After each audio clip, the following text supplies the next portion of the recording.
So at Prentice School, I teach physical science, all the 9th graders, and then they graduate to biology, 10th grader, and then if they want to, they can take environmental science or advanced biology. Am I talking loud enough? Everybody can hear me? Okay.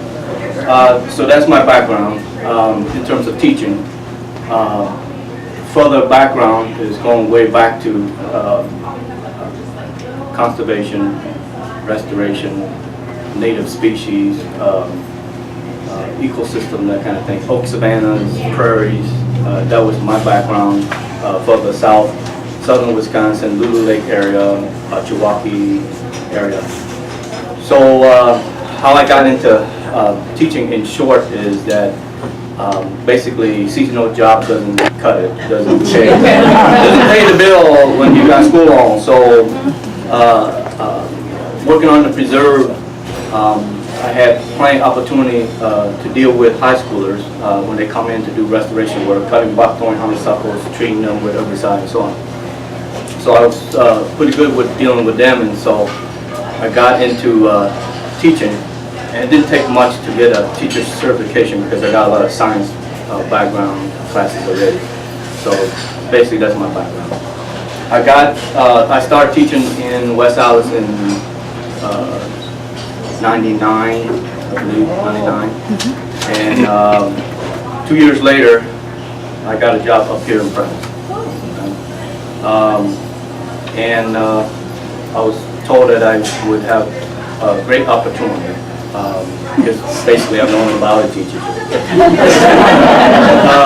Back in West Allis, there was 5 other biology teachers teaching the same thing. Everybody should be on the same page, same day, same everything, you know. And so it's kind of rigid. But here you got the opportunity to expand and be yourself. But it goes with 4 preps instead of 2 preps. So you end up doing a whole lot more in that point of view. But anyway, you know, I was told that it takes a long time to get comfortable, to be a good teacher. About 8 years, they say. You know? And it probably is. For me, it might be a little more. Long learning curve. But I felt comfortable more toward the 2007, 2008, get the system down, you know. And if you're a first-year teacher or something, you're like constantly doing stuff, you know, with trying to catch up and getting things down. So when 8 years later, I got everything down, so now I got a little bit of time, you know. But you can't do this if you just start. But I got a little time, and during the years of teaching, you know, again, I teach biology, and my background's in environment and so on. And I noticed that, well, a lot of students would complain about stomachache, indigestion, that kind of thing. So that planted something in my head. So I was thinking about a garden, right? And then obviously, okay, what did I just did right there? Because I got to go ahead. As long as you can raise the grants and stuff like that, and cost the school a dime, go for it. Because we got nothing to lose, right? So I decided I'm going to start it anyway, plunge right in, and see how it goes. And I can't remember if it's first year or second year of teaching. I think maybe second year or so. Mr. Mino started this greenhouse fundraising. I think that was $90,000 or something like that. And he wanted somebody that would be crazy enough to take that over, I guess, and start something with it. So the only place that I could think of to start the greenhouse and do something with it, I mean, he called this an outdoor class, extension of the indoor class. And it was a great opportunity to teach botany in advanced bio. Advanced biology was open, you know, you don't have to worry about curriculum standard when you got to cover something by a certain grade. So I squeezed that in there for the second semester and teach bonding. And as time goes by, I kind of figure out this system, because it took a while, how to grow plants, maintain it, teach it, and all that was with my advanced bio students. So there's 2 students right there. And then the student in the back, he's in the special ed room, or in the special ed room, and that ours was his life skill class. So I managed to get help from that area also. Okay. And eventually doing plant sale, and that helped expand everything, you know, because you got to have money. Because he said, excuse me, the administrator said, well, yes, you can start the garden, whatever it is, but it ain't, you got to raise your own money. And grants can only go so far. Sometimes you get some, sometimes you don't. And you spend a lot of time writing grant, and then you don't get it. Kind of a lot of time wasted, lost, you know. So you gotta find a steady income. So the plant sale was a good steady income. At first it was $1,000, and then, you know, later on $2,000, and then now I think $3,000. So that's a good chunk that can come back in for buying pots and containers and soil and stuff like that to help supply the advanced bio stuff to teach them with. Right? And after a while, I got comfortable with that, and then, like I said, I got students that I see all the time. Some eggs, indigestion, kids that don't want to eat lunchtime, and you know that their body needs nutrition and stuff. It still happened today even, okay? So I felt like I got to do something. So I started looking into our school lunch, and at the beginning it was kind of like that. You know, and now it's a little bit better. You know, there's some vegetables in there. But you know, if you look carefully, a lot of it is, except for this part, highly processed food. So I looked into it. I was like, so why couldn't they spend money into buying more wholesome food, right? Because they do get money from the federal government to pay for the school lunch program. But the thing is that money got to come back to buy food commodity. And what are those food commodities? Well, dairy products, frozen or canned, fruits, vegetables, meat, all frozen or canned, okay? And then grains. So, you know, I went on the USDA website, and there's just lists and lists of them, okay? There's 3 pages right here.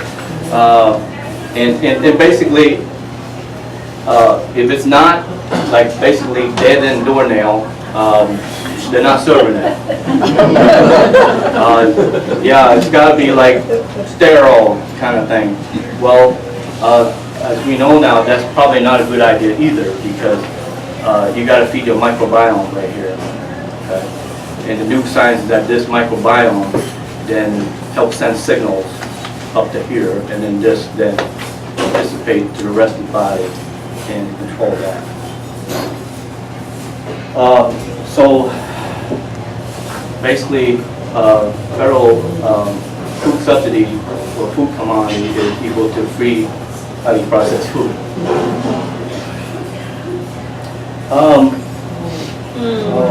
Yeah.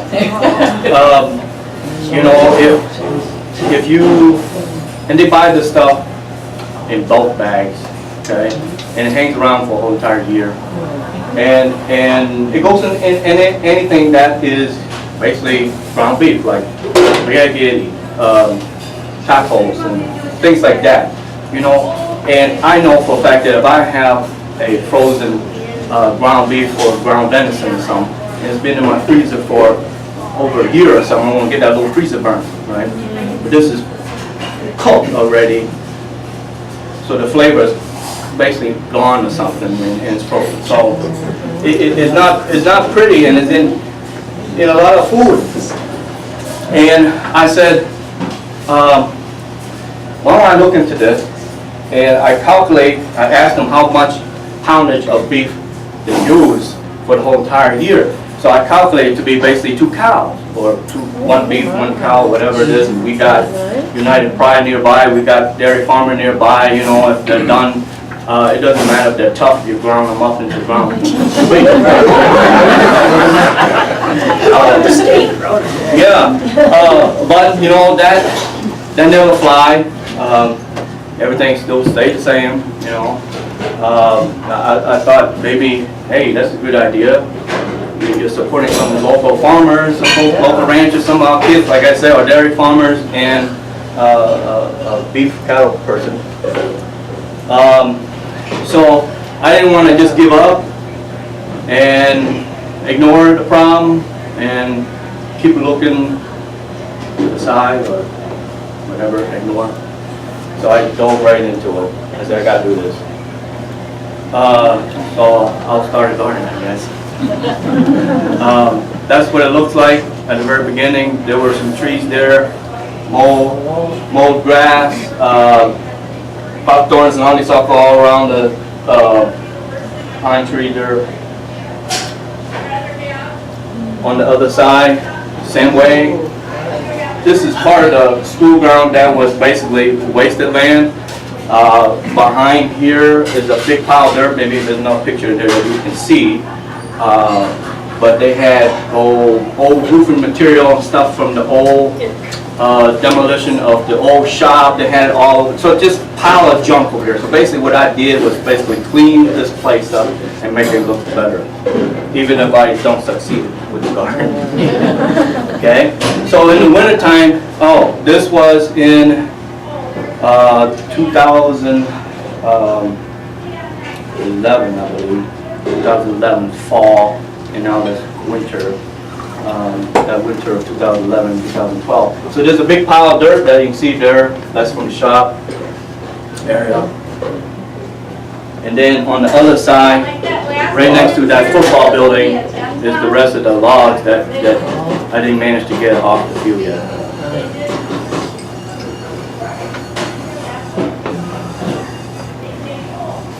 So we bring in the heavy machinery, I guess, and just so happened the driver on there is one of my past students. So it wasn't too hard to, well, you know, when you're in a small town, a lot of people around you are past students or parents of past students or your current students, and so it wasn't too hard to persuade Kyle here, Saliga, to do the hard work for us. And I got it, now the trees are gone, the flagging, so for where the beds are, and then the walkway kind of thing. There's Forrest when he was little, Vaughn is Poppy. There's another picture, and you know, the soil's plowed down in those bed area, and then there's a little bit extra soil left, so we put it in a kind of like a ponded area, low area. And then we bring in the Girl Scouts. Now all this time now, I didn't just jump in without thinking now, okay? Because I was like, I can't do this by myself. Okay, where am I going to get all the help? Okay, so the first source of help was from the town, and the second source of help was the Girl Scouts. And again, some of those students are in my class. Interesting, she's already graduated, years down the road. And then bring in the students. During Community Service Day, we get a lot of things done with lots of people. They all have smiles. That was the before picture.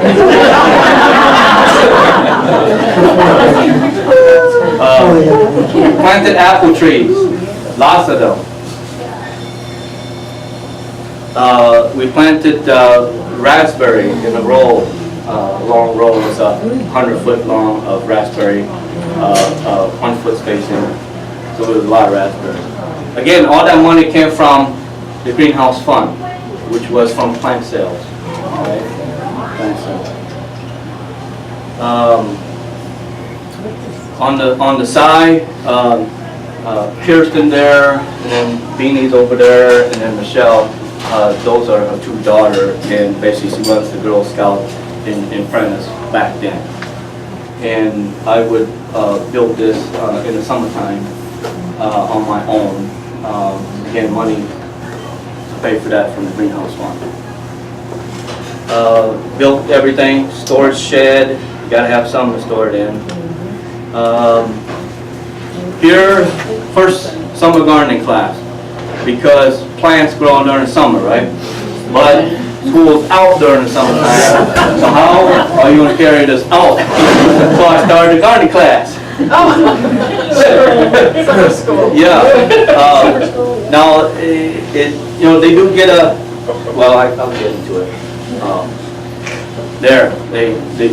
They'll learn a lot, and here they learn at the same time that they're working.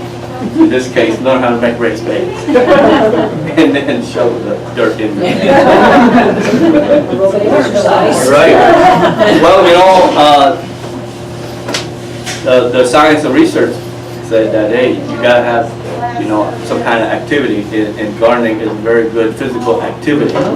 You might have to do a little bit faster for the cardiovascular part, but as long as you're doing something and not sitting around watching the boob tube or something, you're good to go, right? Student gardening class mean more improvements as we go. So as I teach the class, things get more done, I guess. So at first, all the beds were mounded, and then it's hard to control the weeds and stuff like that when it's mounded like that. But when it's bordered nicely like this, then you can control it a whole lot better. Also, students also learn in terms of math and all that, because this is a science class and I incorporate science and math and all that in there. You calculate the curvature of a 4-foot bed of mound dirt versus a foot area in here. You can plant more stuff in a raised bed. Yeah. Same with it. So there's more plants that first year or so. The sides look kind of bare right now. There's apple trees, but then there's some native plants that's starting to be planted in there. That part was, basically a 2 or 3 year project. And the idea behind that, scientifically you can call that pollinator reserve, whatever, prairie, I don't know, rain garden. You can see downspout coming down here, or whatever it is. But basically it's wildflowers for the bees that will pollinate our apple trees and our vegetable plants and so on. And, I'm also thinking sustainability. I'm not going to go in there and mold. That's a waste of time, gas money, stuff like that. At first, there's a little problem. There still is slight problem with watering. So I got to run the long holes across 60-something feet or something across this pavement, and then people will run over the holes and run over my coupler and stuff like that. Cut out the coupler and fix it, and then after that I put that in there. But we only need to use that about 2 or 3 times a year, really. And the reason for that is those. And that's not all. This is just 4 out of the 12 rainbow that we have. And this is to showcase what the Girl Scout did, those 3 people that helped. Kirsten is a very good artist, so she drew that or painted that. This looks like second year gardening class. So we're still planting native plants in there. This is Canadian anemone from the first year. Short plants right underneath the apple tree. Acts as cushion if the apples happen to fall down. There's Kirsten again with rain barrels for the other 6 set or 8 set of barrels. I'll show you that later. A lot of homemade stuff, custom made, brought forth. They still do bend, even though that's half-inch tines there, but they're not quite hardened, so they still do bend. And Teak Koshak there was a good person in shop welding on that class. I gave him the dimension and stuff like that. Got him the material from Rubens. Hey, hon, we have a question. Oh, Where to get your mulch? where I get my mulch? Well, at first, the mulch came from the side of the road. I'm driving on Highway 8 or something. I see fresh white mulch pile. I got a little 8x5 wagon that I haul behind the car, and then the tarp and force, and I would gather and throw it in there. But then later on, I did find out about this big pile, humongous pile of mulch in Fifield after going to the master gardening class. So I took advantage of that. But I didn't really make a dent, so it's let you know there's still plenty over there. You know, this is school. I like to make it attractive because you want to bring the kids in. So we painted the bed, making everything tidy and pretty. Painted beds with all the plants. It's beautiful. All these trellises are you know, thought of homemade kind of thing.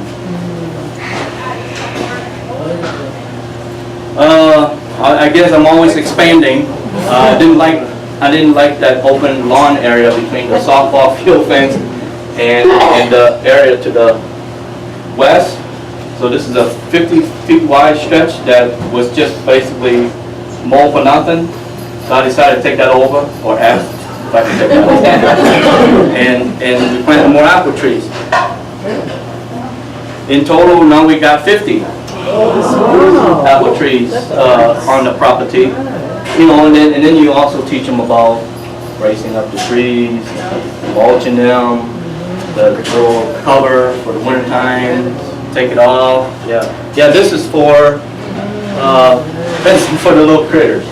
1 year I basically lost one tree to, and the reason that it's high like that, because we get snow over here or something, and then the snowshoe hair rabbit would get in there, went all the way around and killed 1.5 tree basically, and I think eventually the other second tree bit the dust also, so then those things came in.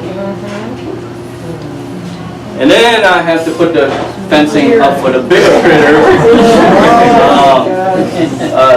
The deer pruned it before I got to it that second year, and I was really upset that after that winter.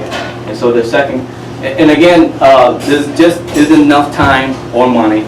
So this is from the money that comes from the second plant sale or something to get the fencing and the T-posts and so on. So it's little increments each year that happens here. So I do have some goals for the garden, because it's not all about labor. I'm a teacher. We got to teach them something, you know. So I got some goals. You know, all the class I teach, I don't think there's one that I teach that's more valuable. Yes, Because you teach all about this biology, mutations, and genetics, and whatever. But if it can't use it, it doesn't really apply to them or something. You know, it just kind of, they learn it, got an A, they move on. You know. But here they can learn a lifelong skill that will feed them and hopefully lead them to a healthier life in the future. Grow food. Grow food. And then we eat food. Cook and eat the food.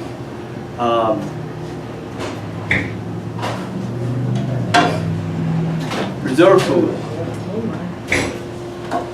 So when we grow the food, that's for the student, but it's also for the school. Because in the fall, the garden class is over. By fall, garden class is over basically the end of August. When teacher work day starts for us, the class is done, right? And so the food during summertime went to them. In the fall also we'll go to them. I make sure that all the winter squash and some tomatoes and lettuce and all that will go to them. But a lot of it goes to the salad bar. So in the fall we have fresh stuff for the salad bar. Tomatoes, cucumbers, radishes, spinach, things like that. We cook and eat food, right? That's the fun part. Kids love that stuff. You know, you got to teach them how do we cook up, I don't know, spaghetti squash or zucchini and stuff like that. You know, it's nice to grow all this stuff, but if they don't eat it, tastes good or whatever it is, it's kind of meaningless too. Teach them how to preserve food. I'll go through the whole process and with great help from my wife, because during that summertime the building's getting worked on too, so there's the class is kind of tough to run, because in summertime the janitorial people are trying to clean up the school, buff up the floor, that kind of thing. Every room's shiny by the time they're done with it, and so I don't want to make a mess in there and cause problems, so my house is only a block and a half away. So usually walk over, and then my wife helped me with teaching preserving food, blanching, freezing. How many classes is this? Oh, it's usually, I'll be lucky if I get 8. Okay. For the whole high school, it's only about 130 students total. Okay. And it's getting smaller each year. You know, this year's incoming freshman was 23. Right. So, yeah. So anyway, preserving food, fermentation, the good old-fashioned sauerkraut with the crock, that kind of thing. Yeah, freeze dry. Pickles, Pickles. drying. Yeah. Food for the school. Food for volunteers. The Girl Scouts, they always get a bed or two to grow their stuff too. That's only fair. Learn from others, and I'll show you what I mean by that in a little bit. Basically, we go on lots of field trips. And hopefully, farm to school. You know, you hear the preaching, buy locally, that kind of thing. When it comes to school lunch, it's definitely not local.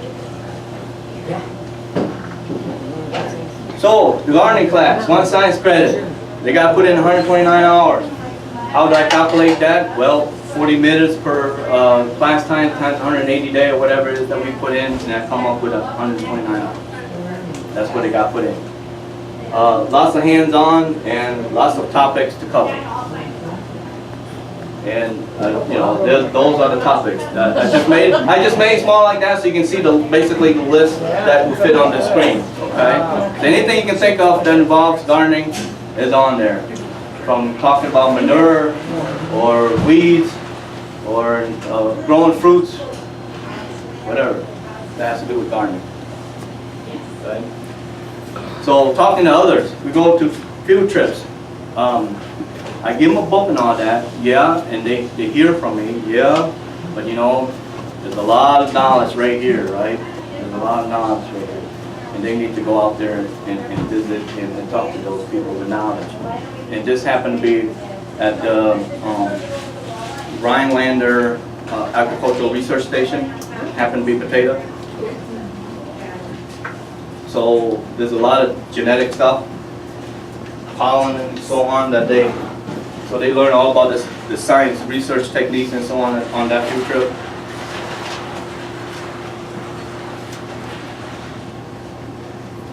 This past year we were able to go to seed potato place in Rhinelander and learn from the seed potato standpoint and not just the research standpoint. Go to Rhinelander Community Garden, wherever I can find somebody to talk to us. And there, basically, they learned that well, besides gardening, that there's some heart out there, and that there are people that just volunteer to raise vegetables to give to the needies. All that food goes to the food pantry. So I tell my kids or students, if you don't want your vegetable, give it to somebody else. We go to a lot of farms. This is one of the CSA, Community Supported Agriculture. They have a good farm in, well, just north of Rhinelander. I can't remember the town right now. Sugar camp. Sugar camp, thank you. Sugar camp. But they're growing food on 3-some acres or something here. And they're making a living out of it, you know. Because some of my kids, well, they're not really academically inclined. They like to be outdoor doing maybe manual labor like this, and I'm just steering them one way of maybe doing that kind of work. Going to Stony Acre Farm, that's down in Athens, and there again another CSA. Every CSA farm does something different. Here, you know, they're very diversified. They got a brewery. They got pizza nights on Friday and Saturday. Pretty fast food. Sustainability with the solar panels and so on. Red Door Farm is nearby. Again, another CSA, and they grow. You know, another reason that I bring kids to these farms is that these farms are doing it as a career, so they know how to grow food because they depend on that to make money. Autumn Large Farm, that's near us. That's a friend of ours, Jane Hanson, and just going over some stuff right there. And notice the kids, you know, we don't go on field trips just to waste time. We take notes, and they get graded on that, and they keep those notes for later. Right? Force them to do that. At We Grow Farm, there's Rebecca, and that's over by Westboro. Yeah, we learned a lot about her place too, different ways of growing.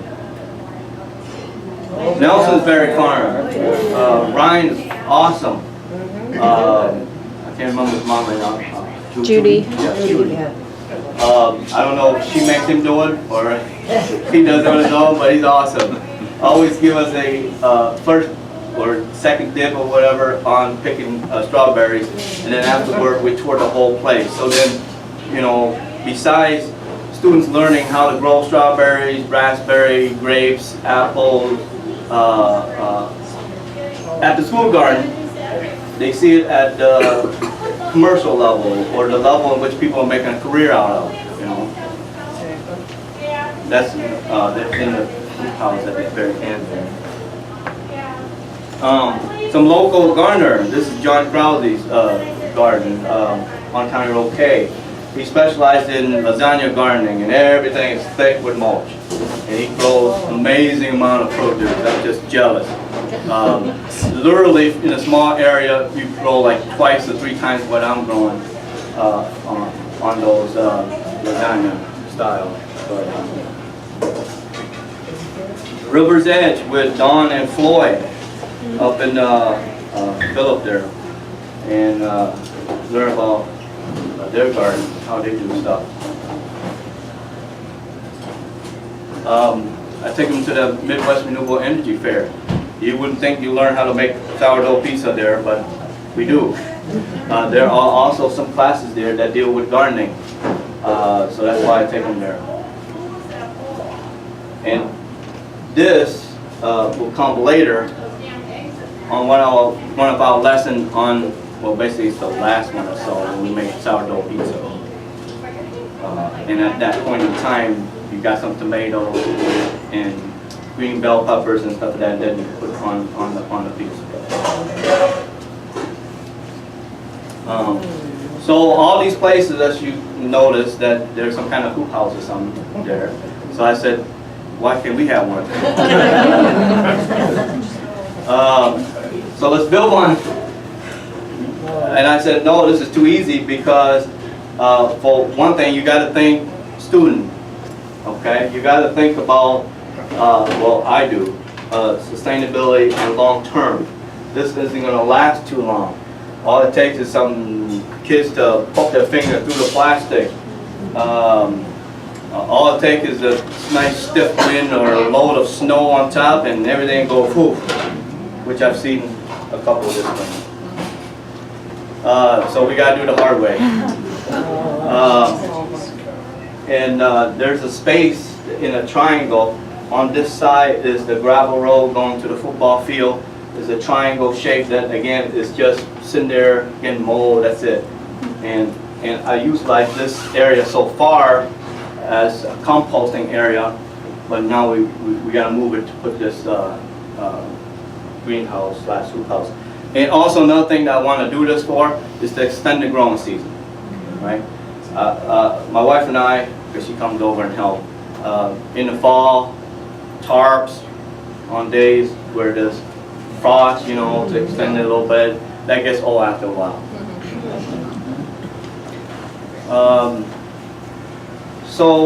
Here, basically I had to build a trench and then fill it with gravel. And basically the greenhouse is a floating thing. It sits on top of gravel. That's forest again. And you know, just knowing some stuff about building and so on, I did the concrete form part. That way it doesn't get frost heave as easy. But just to make sure, there's tons of rebar in there.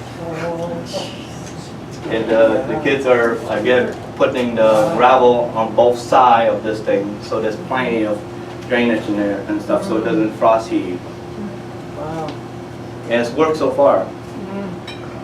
That's before getting concrete in there. Oops. And then that's the concrete day. I don't know how it works out, but that was one of the worst days of that week. It was Sunday and 60 degrees, and then come Thursday or something like that, the planned day, you got to tell the northern lakes a little bit ahead of time. And it was cold that day. But that's the building trade group. So they learned a little bit about doing basement walls with styrofoam form. That's when it's done. But you can see the soil and all that is in mounds. We have to take care of that also. Too cold now. Let's go back inside. So again, planning ahead. Got the truss and all that in the wood. Put it inside. Painted it all. And again, thinking long term. I don't want that. Most truss are not treated wood, so I want to stain it and make sure it lasts a long time, especially in a humid environment.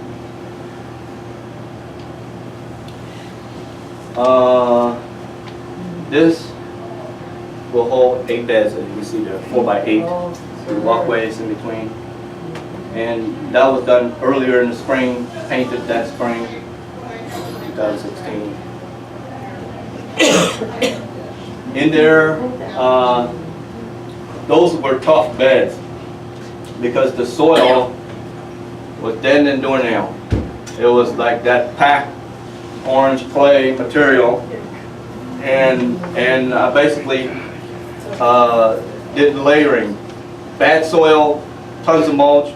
Bad soil, tons of mulch, and somehow it worked out. So you see the plants going in there. Sorry, that's a fuzzy picture for some reason.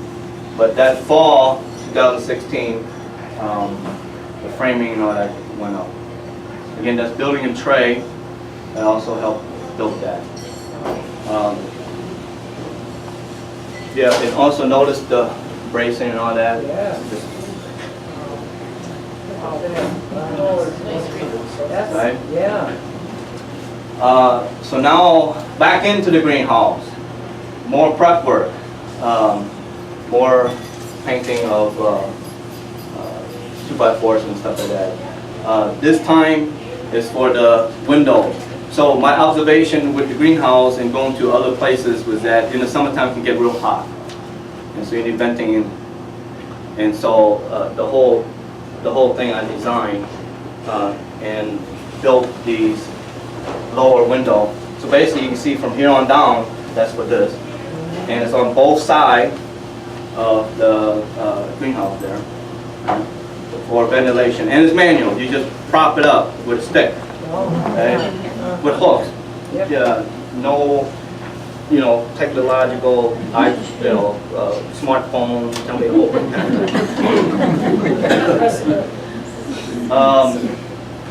again, more indoor work with trying to do drip irrigation. We're wasting a lot of water, and the water that we collect is from rain, through the rain barrel. I want to make sure we extend that water, and besides, it's no fun spending hours doing this. And as you all know, when you water the foliage and all that, that basically increase fungal issues, especially tomatoes and stuff. You want to keep them nice and dry with wet in the root. That's what summertime, that's what I'm doing. Putting the lower windows on, making those windows.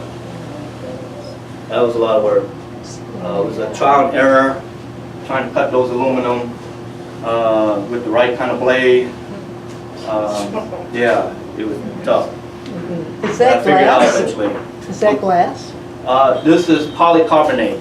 Oh. It's 8 millimeter. Okay. They sell it in I don't know, whatever length you want, but most of the time the standard size is 8 by 4 or 12 by 4. And those were expensive. Those altogether, all those sheets was like $3,000 bucks. And speaking of that, the Pops Garage Sale is right now.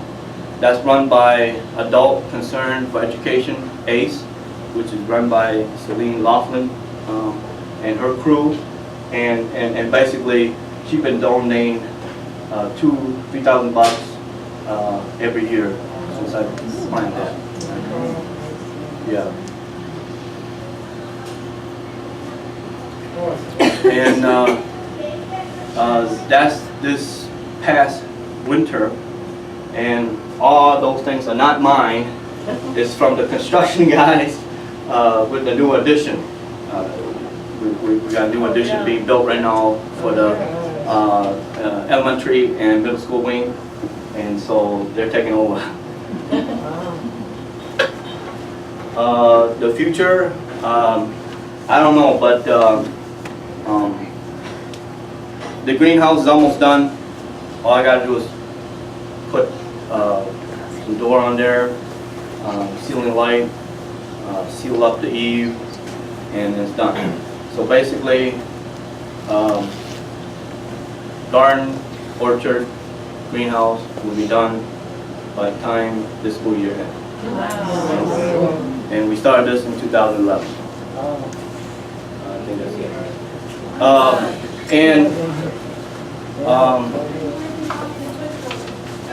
I'm not going to be here next year.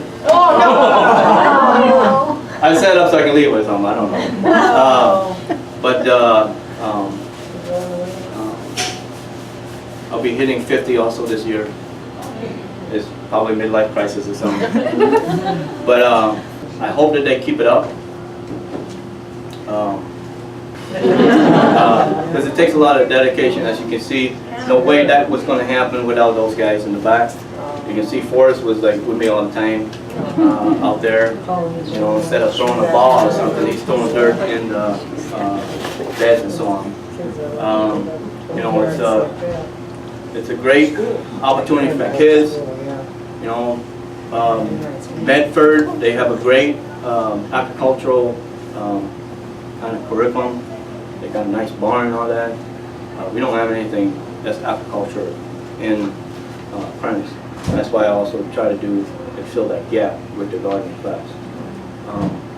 And again, it fits the needs for those students that are not going to college.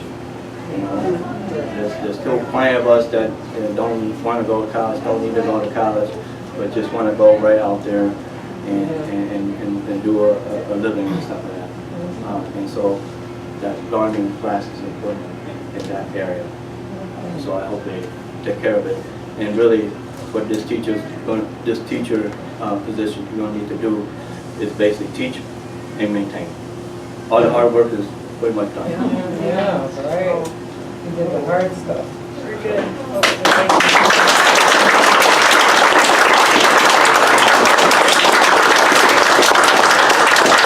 Does anybody have a question? Yes. And that includes your wife. About you too. Yeah.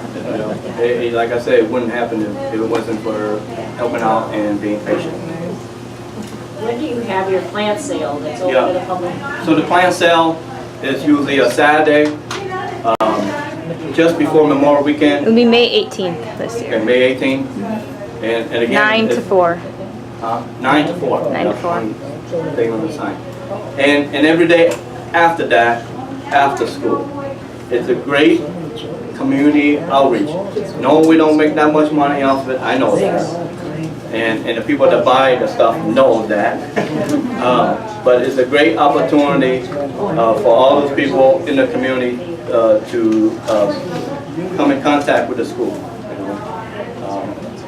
The plants are pretty cheap when you're buying it, but it's more that connection. Other questions? Thank you. You're welcome. Good luck.